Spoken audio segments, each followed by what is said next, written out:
On my birthday, they gave me a cake that said goodbye soon. I gave them a letter from my lawyer and left with the $26.00. They thought I'd already forgotten about. I felt the chill in Daphne's voice the moment she spoke. "Blow out the candles and go back to bed, you old hag whose bladder needs a reminder." She likely meant it as a joke, but there was no laughter in her eyes. She held a microphone as though she were declaring my obituary, disguised as a birthday celebration. I exhaled toward the flickering candles, my breath trembling with contained fury, and watched as someone lifted the cake from its box and placed it on the table. I gathered every ounce of composure when the cake was revealed. Icy red icing spelled out, "Goodbye soon," across its surface. No one sang, no one smiled. The only light came from the candles themselves, flickering in awkward defiance of the cruelty displayed in front of them. My grandson raised his phone and snapped a photo. He thought it was hilarious. He broadcast it live with the caption, "Old Hag Birthday Party, LOL."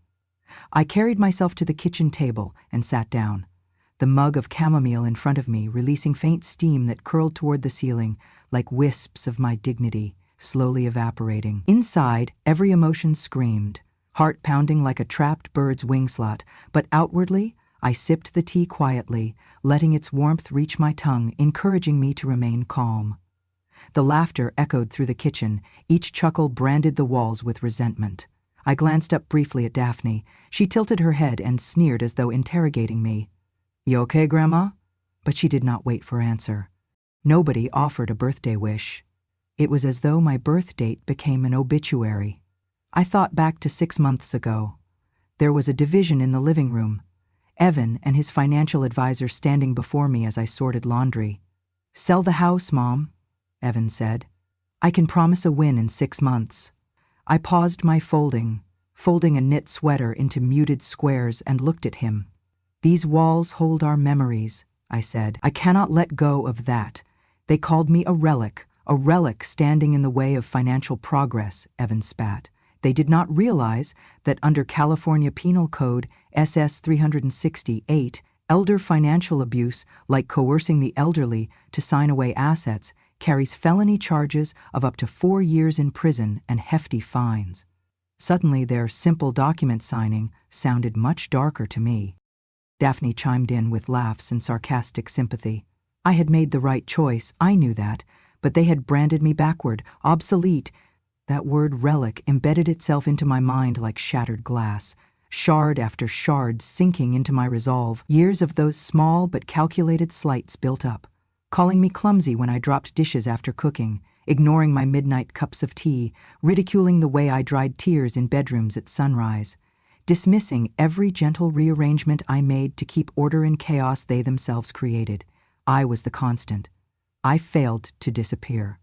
I was not supposed to survive long enough to matter. I put the tea down and stood, slowly. My ribs ached from half a century of being squeezed into oblivion, but I felt more upright than I had in years. I glanced one last time at that cake, not with longing or nostalgia, but with dispassionate focus. The icing bore no sweetness for me anymore. The joke was thin, hollow. I straightened my shoulders as though I were harnessing a weapon of peace. I did not walk quickly. I walked with intention. They heard my heel on the tile floor, and the laughter died out behind me. I did not even glance back. I would not feed rage. Rather, I let the silence behind me collect their mockery like debris. And in that silence, oh how I savored it, I silently planted the seeds of reckoning. Their attempt to mock my death had instead engraved their downfall. The birthday, meant to mark my end, had crystallized the beginning of their reckoning, and I would see that reckoning myself. I walked through the hallway, running my finger along the wall, tracing the faint ridges of the wallpaper that had watched me pour tea and mend hearts, that had borne witness to my life before they chose to belittle it. I opened the front door and inhaled. The air smelled of autumn and promise, something new stirring in the distance. I closed the door behind me gently, footsteps steady, calm worn as armor. They expected collapse. They did not know I was merely composing the first line of my silence-soaked symphony of justice. I had reclaimed the necklace Daphne had angrily tossed in the trash during supper. The one with a simple silver locket and a tiny compartment inside that no one thought to look at. At night, I opened it and found the little audio recorder I had once worn decades ago, the one my husband gave me for gossip emergencies, he had joked. I dusted away the memory of him, then slipped the recorder into the locket, securing it against my chest. That morning, I would wear it under my collar, quiet and unassuming, a weapon planted in plain sight. I heard them whispering in the living room before they came to my bedroom. Daphne said to her brother Evan, her voice low and calm, "We only need one signature on these documents, Helens. Once she signs over her assets, we can put her in the sunroom care wing by Monday." Her tone was clinical, even bored. Evan nodded and said, "Think of it as decluttering. She's old, she's obsolete, might as well do it respectfully." I sat at the kitchen table later and waited for my pill. They tidied my medicines into a small white cup, always the same 2 pills I already took at breakfast, placebo doses they'd substituted to make me drowsy. I held the cup in my hand, lifted it to my lips, let the water flow in, but when I felt the pills on my tongue, I spat them into my napkin and dropped it into the trash, not because I thought I was in danger of overdosing, but because I trusted my body more than theirs. I would live to witness their downfall. Later that night, I settled by my bedside lamp, the house silent except for the hum of the refrigerator in the kitchen. I opened the recorder on my lap and pressed play. Daphne's voice, crisp and distant. "If she just nods and signs, we can move her next week. No fuss, no questions." Then Evan, "We'll arrange it so that no doctors call it violence, just natural decline after a bout." Another voice chimed in, my own voice, years ago, saying, "This'll be mine still," but the others didn't know the recorder listened and remembered every word. I hit stop and held my breath. I pressed play again and again, listening to their plan like they were sketching a murder in broad daylight. Yet here I was, alive, stiff-back, armed with proof they had no idea I possessed. I closed my eyes and let the realization settle. I was not broken, I was not defeated, and I would not be erased. Their plan to make me vanish had given me what I needed most: absolute clarity. I lifted the recorder, placed it gently back into the locket, and felt the familiar weight against my heart. In silence, I gave thanks for the years of pain that taught me patience, for the disrespect that taught me vigilance, for the lies that made me believe in truth. I slipped the locket back on, turned off the lamp, and lay down wide awake. The house was quiet. The recorder still captured their wickedness in that tiny silver shell, and I drifted off, knowing that one day I would speak through it and be heard. When my bones betrayed me with osteoporosis, I began to frail and ache in ways I could no longer ignore.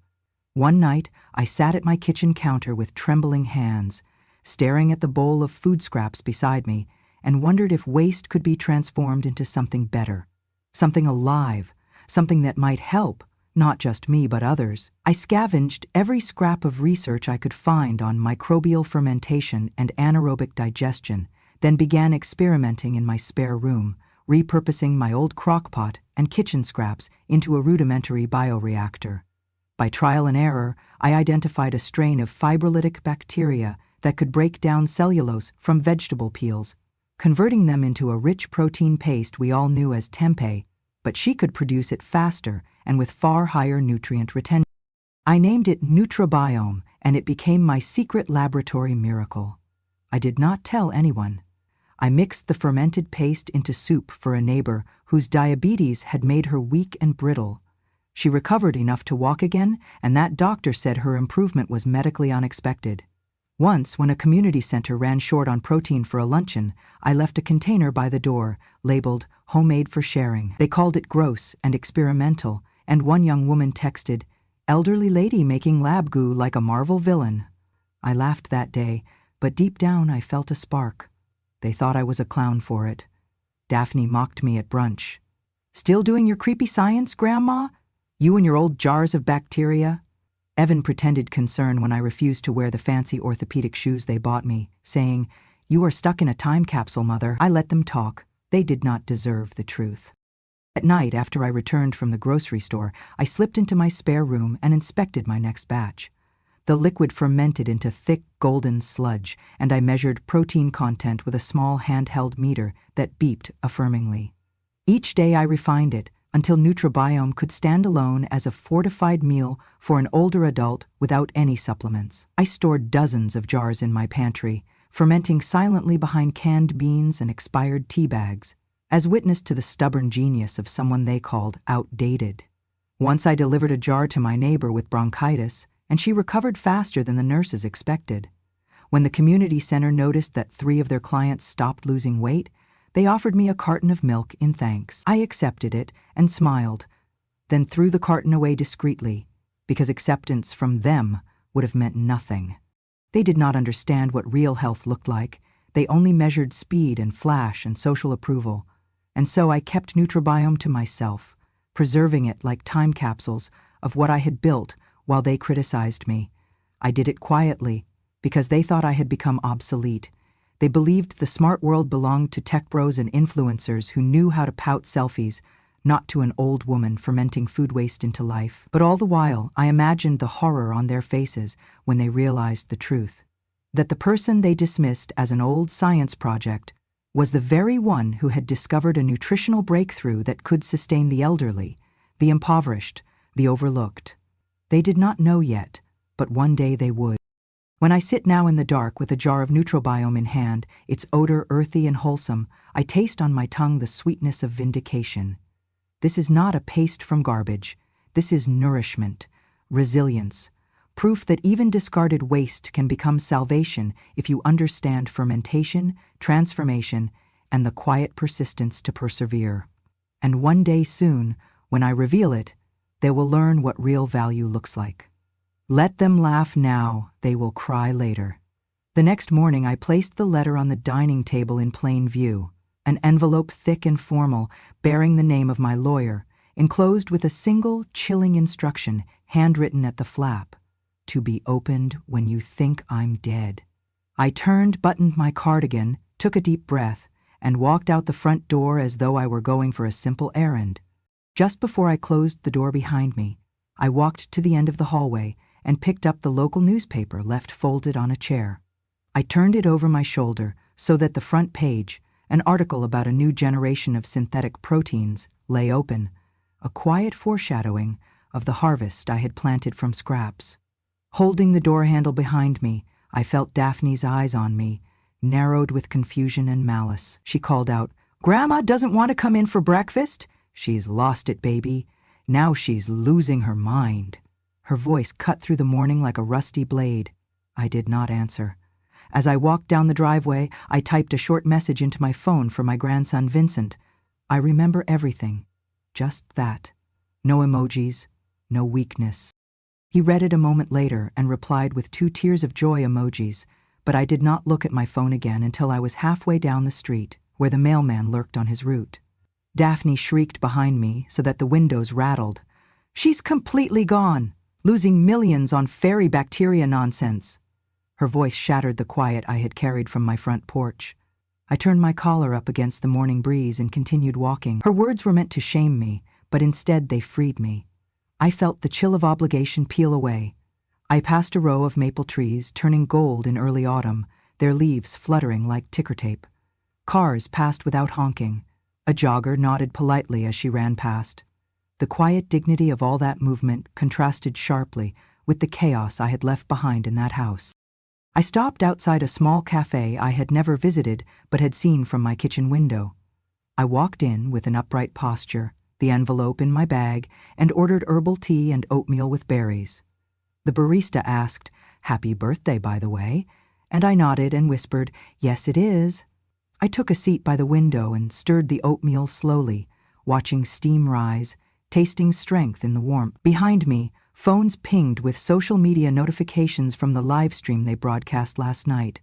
Someone likely shared a screenshot of the cake. I let that news buzz pass over my shoulders like a breeze. I opened the menu, ran my fingers along the page, and realized I had already claimed the quiet power of the future. Outside, a woman walked her dog and smiled at me. I smiled back, though my cheeks were overwhelmed with tears held inside. I did not cry. I would not let them see that. But the silent apology on my face was, for all the nights I pretended not to notice their dismissal, now they would understand, and tomorrow that letter would force them to face it. I would not have to scream their sins, the pages of paper would do that for me. I would simply sip my tea, warm and unhurried, knowing that justice can be served with grace, and victory borne on quiet footsteps down a winding road. The first steps of that road began the moment Daphne's voice cracked behind me.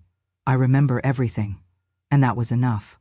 The day the recordings went public, everything changed. I had delivered them to an independent investigative reporter I once helped. He believed me even when no one else did, on a simple thumb drive labeled, "Only play when truth is needed."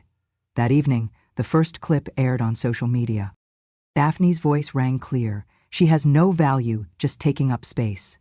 The next clip followed, even darker in tone. Just increase her medication, she will sleep forever. The world erupted. People recoiled in horror, collective outrage ignited under Microbe Grandma, an ironic tag that snared the grotesque underbelly of cruelty. My story broke across platforms, trending nationally in a way I never could have predicted. Talks bubbled on podcasts. News anchors called it elder justice in the digital age. Nutrition advocates, registered dietitians, and scientists began references to my work. Nutribiome was dubbed the silver nutrient revolution in the headlines. A delegation from the California Nutrition Association invited me. Some were shocked it was me. But when I showed up at their annual conference in Long Beach, a meeting for clinical nutrition professionals, policy experts, and researchers, I was no longer the trembling old lady, but the keynote subject. They showcased what Nutribiome could do, a sustainable, plant-based protein source for seniors, validated by academia, created in my kitchen. Comments poured in from people I never met. Saved my grandfather, reminded me my mom is brilliant. How did I never know Grandma could be a biotech genius? Meanwhile, Daphne and Evan scrambled behind closed doors. Their carefully constructed lives unraveled in public view. Sponsors pulled out, job offers evaporated. The online community, fast and unforgiving, had marked them. I sat back, sipping chamomile at my small kitchen table, as the world, for once, witnessed that impenetrable calm carried a storm of dignity. It was not revenge with shouts, but revenge earned through truth. Their cruelty was exposed by clips, by evidence, by the quiet power of someone they tried to erase. And Nutribiome, what they mocked as old bat science, was now cited in forums on sustainable elder nutrition. I did not stand alone in a spotlight. I stood with thousands uplifted. My story was no longer a family secret. It was salvation in fermented form, shared with a world that now understood its worth. I watched the news coverage unfold while sipping mint tea in my cottage by the sea. Daphne and Evan stood under harsh studio lights on live stream, Daphne's face pale, Evan's eyes dull with regret. I saw the judge's name scroll beneath their images. Daphne had lost custody of her child, not because she was a bad person, the ruling said, but because the court deemed that someone who treats kin like space to be cleared lacked basic maternal ethics. The judge's words echoed, "A mother must nurture, not erase." But the punishment extended beyond the courtroom. Daphne's apology streamed live, trembling voice begging for forgiveness. She repeated, "I'm sorry for how I spoke, what I said." But the internet had lit a bonfire. Comments flooded in all formats, text, video reactions, even memes. One message looped on the screen. "You treated your mother like garbage. Now you're living like a criminal. Criminal family." Daphne's apology video registered more hate comments than views from genuine sympathizers. Upstairs, Evan's phone pinged relentlessly. He had been fired the moment his employer ran a background check. The toxic mix of public outrage and fading credit score sealed it. They traced a loan application submitted in the past week. He'd made the underwriting team suspicious, with changes in account activity. Within 48 hours, he was unbanked, behind on bills, and forced to apologize with a handheld sign, "Rotten Son," trending with angry emojis across platforms. I did not watch their live streams after that first broadcast. Instead, I asked my granddaughter to mail me a second cake, plain vanilla, with the icing words "Hello World" in classical handwriting, just enough to acknowledge the absurd notion that the world was still watching and I was still here. I placed the cake on my kitchen counter and sliced a piece slowly, deliberately, letting the soft crumb dissolve on my tongue. I thought of how they once dismissed my cooking as moldy scraps, and how now, even that cake felt like triumph. In the weeks that followed, local community centers invited me to speak about elder disrespect and recycled food solutions. My small cottage became a place where researchers, journalists, and elders alike stopped by, some with cameras, others with homemade muffins, but all with the same question: how do we support people like Helen Archer? Meanwhile, Daphne and Evan were careful to stay indoors. When they went out, neighbors whispered behind curtains, calling them the unchildren, a cruel but accurate epithet for people whose cruelty had broken the family they thought they owned. The real tragedy was not jail time, there was none, but living every day with the moral weight of who they had been and who they lost in the process. Days passed, and I noticed the sun setting through the kitchen window, brushing my shoulder with gold. I smiled when I walked past the cake. "Hello, world," it said. Yes, that was it. In a world that tried to erase me, I had said hello, softly, firmly, and forever. And the world, finally, was listening. I live now in a small cottage nestled near the edge of a serene lake, where mornings echo with the quiet call of ducks and evenings hum with cicadas. The house is modest, weathered cream siding, a front porch where I drink my tea, and windows wide enough to watch the water's gentle lapping. Here I write. My keyboard clicks out daily entries into a public blog I started, Second Harvest Senior Nutrition. On that blog I share the science of Nutribiome in plain language, recipes, stories of neighbors who've regained strength, and advice on how others might ferment home scraps into protein-rich sustenance. It is not about fame. It is about giving what I can to elders who cannot afford supermarket protein powders or fancy supplements. Weeks ago, I glanced at my phone and saw an ad in the local online classifieds. House for sale, urgent, moving out of state.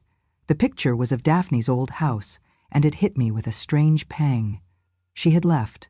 No final confrontation, no tearful closure, just a hastily typed headline and new listing. The absence felt like an apology enough. I allowed myself a soft smile, turned back to my blog draft, and kept writing. Nutribiome is now available to any community center or home-based caregiver in California. No cost, no strings, no profiteering. The public license states explicitly that its formula remains open source and unpatented. Every elder deserves access to real nourishment, not empty calories. Nonprofit clinics in 3 counties have planned pilot programs. Research institutions have asked to study its effect in low-income senior populations. A tabulation quietly circulated by public health officials estimated that over 100,000 seniors have benefited from nutrition home kits containing Nutribiome packets, revived weight, improved hemoglobin, renewed energy. I have never been on a single TV show. I have not done interviews, not accepted applause, but every week, letters arrive, handwritten envelopes in meaty handwriting from women in their 80s and 90s, thanking me for making age feel alive again. Lines like, "Thank you for reminding me that being old is not over," or "I dine again because of your fermented stew." I read them on my front porch, with tea in hand and tears on my cheeks. On market circuit days, when the lake mist rises like blessing smoke, I drive to the town farmer's stand. I exchange Nutribiome for leftover banana peels and carrot tops, tiny compostable trade for tiny scraps that feed another batch. The vendors know me. They wave knowingly. I smile back and tuck their produce into a paper bag that already holds glass jars of Nutribiome fermenting on my countertop. Once, I ran into an old friend, Joan, who once called me that crazy lady who plays scientist. Joan leaned close, placed her frail hand in mine, and whispered that she had survived a winter of no appetite after her husband passed. But this summer she walked outside, tender to her grandchildren, because she added Nutribiome to her soups.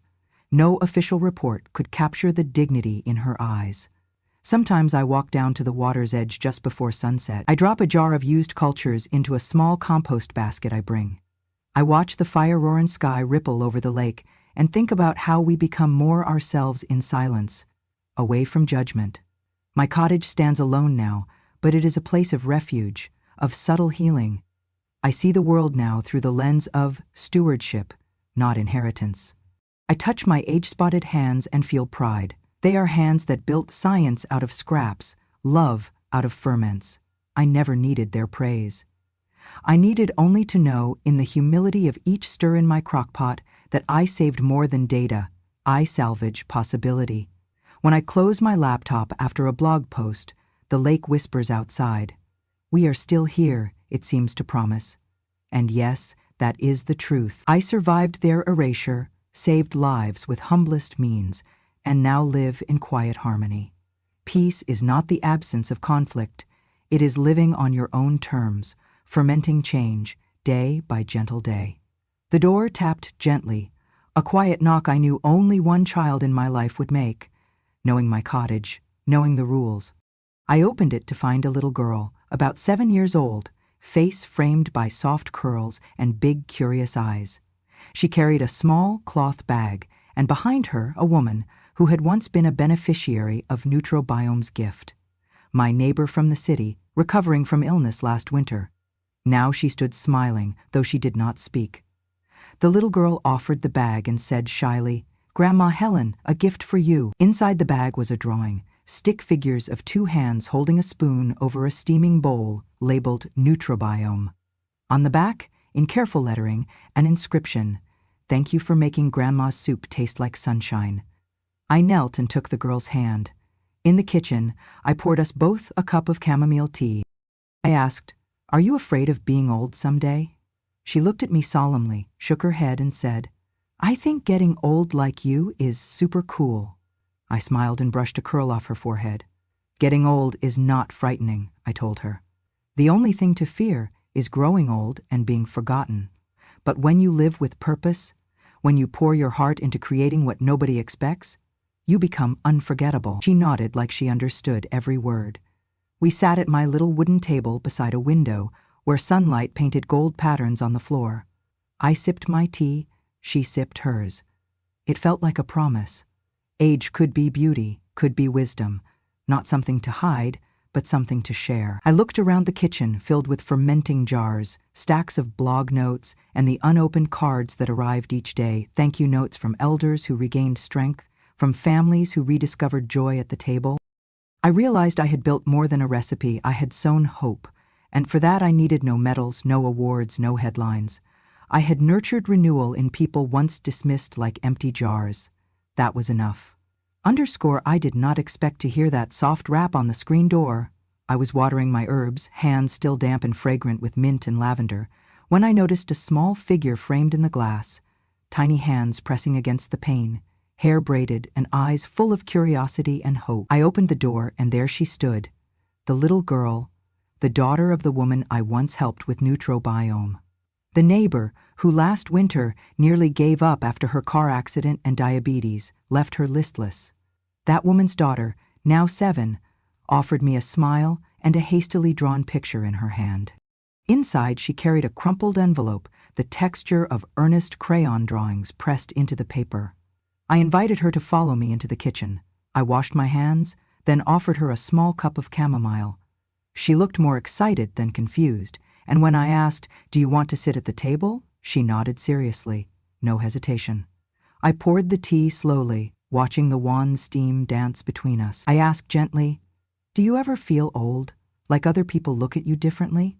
She shook her head. And then, "I think being old like you is cool." How do you respond to such honest grace? I was torn between tears and laughter. I took a small spoon and stirred her tea. "Old age isn't scary," I told her. "The only thing that's worth fearing is growing old and being forgotten. But if you live your life by making something others can't easily erase, then your age becomes your strength." She nodded seriously, as though storing that piece of wisdom somewhere deep inside her. I pointed to the fridge, where rows of Neutrobiome jars hummed quietly behind glass. She followed my finger and asked, "Is that the stuff that made my grandma well?" I nodded and said, "Yes. You know, it was invented out of scraps, out of hope, from someone they said didn't belong here." She pressed her forehead against my arm and whispered, "You belong everywhere." Years had passed, but no one treated this neighborhood like a reckoning. But here she was, with bright eyes and that, "You belong everywhere." It was what I had hoped for, but never said aloud, to matter. Later in the day, community volunteers stopped by. Some older women came to collect jars of Nutribiome for their homes. Others came to ask for advice on how to teach others to make it. A local health clinic asked for permission to hold free workshops to help families stretch grocery budgets and improve elder nutrition. All of it, I did quietly. No headlines, no fanfare. Just meals saved, spirits raised. When the little girl left, I closed the door softly. I looked outside at the garden and thought of my own fledgling, my grandson, who had videotaped the birthday live stream from years back, but now he was in university studying environmental microbiology. He had inherited more than DNA. He carried scientific curiosity, scholarly commitment, and respect for age. My legacy had traveled quietly across that chasm, from scorn to nutrition, from dismissal to dignity. Sitting back at the table, I opened my blog. I wrote a new post titled, "Remembered." I described how silence is not absence, but a canvas on which change paints itself. I cited nutrition studies and community stories. I posted pictures of a bowl of fermented soup beside a child's drawing of sunlight and spoons. I ended the post with the same line I had whispered once to the little girl. Growing old is not frightening. Being forgotten is. In the days that followed, Nutribiome packets reached more towns than ever. Volunteers stepped up. Grants trickled in for senior centers to host Nutribiome nights. The phrase, "bloodless legacy," forged of science, resistance, and math, worked its way into bullet points on aging symposiums. I never stood on a stage with a podium. I never asked for applause. But across the state, when images of older people laughing instead of sagging at tables circulated on TV, nutrient in bowl, their eyes lit, people understood. As evening fell and fireflies began to burn their tiny blue lights beyond the window, I sipped tea on my porch. The lake shimmered like reflection, casting ripples through the reeds. I thought of all that had passed, from contemptuous birthday cake to a quiet revolution. I felt no bitterness. Instead, I felt this truth. You do not need a courtroom to win. You do not need a spotlight to matter. You simply need to persist. My final legacy would not be in money to inherit or property to guard. It would be lives nourished, meals shared, science born of kindness, and a lone woman's refusal to disappear. In that quiet, I exhaled, free, remembered, beloved by strangers, and finally by the world. Elders. __life. After the reckoning, unfolded not with fanfare, but with quiet affirmation. As the leaves turned winter bare, Nutribiome quietly found its way into county-run senior programs, into the lunchboxes of food-insecure seniors, into volunteer-led fermentation nights at community centers where elders once resignedly sat in silence. I continued on the porch, the screen door behind me closing without ceremony that no one broke, and I wrote about it. I wrote about how age is often seen as a liability, until it unfolds into legacy, and how silence is not oppression, but the canvas upon which truth paints itself. There were reminders of the law's reach, slow but firm, like a tide. Within weeks, Adult Protective Services had received reports triggered by viral clips. Prosecutors quietly moved on charges of elder financial abuse. In California, elder financial exploitation, especially by family members or caretakers, can carry everything from fines up to $10,000 to prison terms of 2 to 4 years, depending on severity. Those laws, once mere text on a page to me, were now tools for justice, carved out with the same precision that social media carved reputational consequences. I did not celebrate. I only took note that systems built to protect the vulnerable had stirred not for me, but for all. Local news stations interviewed adult protective agents, citing the snippets within Section 368 of the California Penal Code, noting that misuse of authority or documents to deprive an elder of assets is a felony. That resonated with the poetic as much as it did with the legal.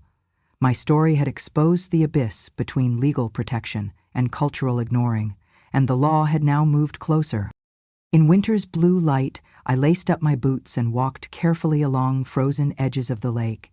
I watched a flash of reflection in the ice, my own face lined but not broken. The wind carried voices from the village. I overheard two women argue softly in French in the market, marveling that Helen Archer isn't on TV, but her name is everywhere. And then there were letters, so many letters. Some handwritten envelopes bore smears of grandchildren's crayons. One note read, "You reminded me that grandmother is not a burden." Another, "My mother ate like a queen again, thanks to the paste you shared." Hardly words for a spotlight, but they shaped lives. I gathered them and pressed them into a scrapbook, labeled "When We Were Remembered." Halfway through February, I received a call from a local member of the California Assembly, a soft-spoken woman who said, "Congresswomen want to cite your story in elder justice hearings." That call felt like a distant echo of my early experiments, visions I once conducted by candlelight in my spare room. Now legislators wanted to cite them, so that the world might see that caring science doesn't only grow in labs, it can start from compost and courage. The cottage's front gate remained unlocked, symbolic of trust, not vulnerability. Old friends visited, Joan, whose eyes shone with unshed tears, a former nurse who'd banned medical errors in her zone, calling me inspiration who does not need applause. Even Daphne's name drifted into my hearing only once, when I passed her street on errands and caught sight of a "for sale" sign. No satisfaction in seeing her distress, just affirmation I did not vanish. Their error was mine in the first place, and they paid, not with bars but with irrelevance. On a gray afternoon, a delegation from a national aging foundation knocked on my door. "We want to train professionals in rural America on Nutribiome," they said. I poured them tea, and we spoke of soil, scraps, seniors, and how innovation need not always be grand. When they left, I washed the teacups gently, the memory of hands that cared when no one wanted to stay. As spring approached, I planted seeds along the lakeshore, a mix of daisies and wild oats. I sat on the bank and traced concentric circles in the sand, thinking how small actions ripple outward until they shape communities. That was Nutribiome's magic. Humble origins, exponential reach. My heart no longer carried the ache of being silenced. It carried the quiet echo of children saying, "Grandmother like you is awesome." The world did not necessarily notice me, but that turned out to be the privilege of authenticity. I moved with simplicity, editing a blog post, sending jars to pantries, writing a note of encouragement to a volunteer in Sacramento. I wore layers in pastel blue, reflecting the lake, to remind myself of gentleness. The story I left behind would not be about a criminal's downfall or a viral feast. It would be about a grandmother who saw her worth not in the language of inheritance, but in invention. It would speak of nutrients born from neglect, fermented into hope, serving as daily patches on society's frayed edges. That was the legacy I held, and it outlasted their jokes, it outlasted the headlines, outlasted everything, except healing. For once I felt not a relic, I felt resolute. And when spring fully bloomed and the fireflies tangled with dusk, I whispered softly to the night. I survived the silence, and the world, learning finally to remember, made me matter. __. If this story stirred something in you, if you know anyone overlooked, dismissed, or doubted, please share it with them. Let them know that quiet strength can outlast the loudest slurs. And if you want more stories from women who were underestimated, silenced, yet still rose, subscribe to Grandma True Stories, because when a grandma speaks, the world finally listens.